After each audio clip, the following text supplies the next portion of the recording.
John, how do you go about writing your sermon manuscripts? My pattern is not to be followed by anybody except those who are wired exactly like I am, which is probably no one, because we're all so different. So when I teach preaching to the guys, I really stress, please, please, please, look how I do it.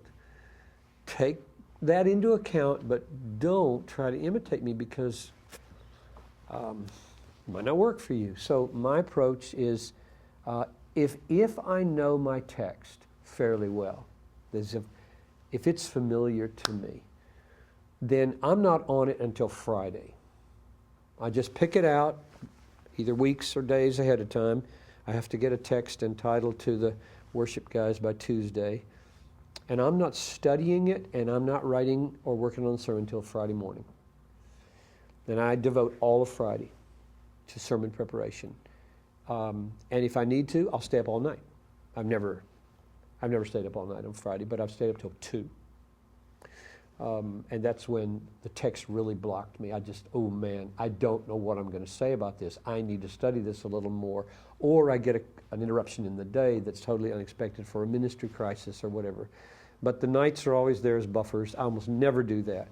So I'm starting on Friday, and I put on my computer English Greek or English Hebrew, and I read through the original language, getting all the help I need with my little mouse. And I've got a half sheet of paper in front of me on the desk, and I'm writing out the text, and I'm making comments as I go. And as I write out the text, I'm just praying, God, show me what's here for my people. Show me what's really here, not in my head that I'm going to make be here, but is really here. Let me see new things that I've never seen before. And as I write, for whatever reason, this works for me, I see things. The pen, the computer, the Greek, the Hebrew, the writing it out. And so I'm circling things and making little comments in the margin. This little half sheet looks like an absolute jumble when I'm done. And when I'm done, I've generally got a whole slug of questions that can be answered. I've got lines drawn all over the place. And as I step back and say, now, Lord, what am I going to do with all that? I could talk on that for 3 hours. I've got 35 or 45 minutes to do this. And in prayer and thought, some of those circles just come together, and I say, okay, I'm going to make those 3 points, or those 2 points, or those 4 points. Then I take out another sheet of paper and try to figure out, how might that fit together? Should I go backwards, forwards, start in the middle, and go this way? And once I'm there, and that may happen by lunch, go eat lunch, and then I put up my Word document, and I just start writing.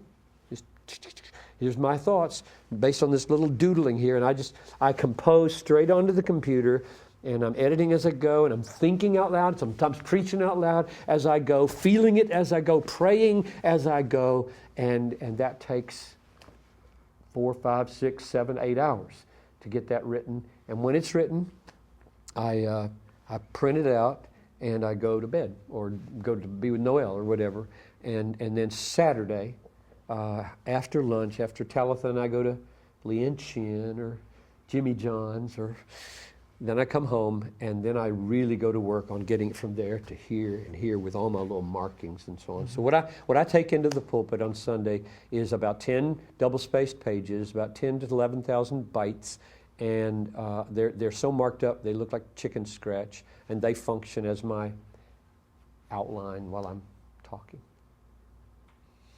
Works for me. Most of the people, when they hear that I do it that way, say, no way could I start on Friday, or no way could I take a manuscript into the pulpit and not have it be canned and so on. I say, absolutely not a problem. Do it, fine, wear your armor, not my armor.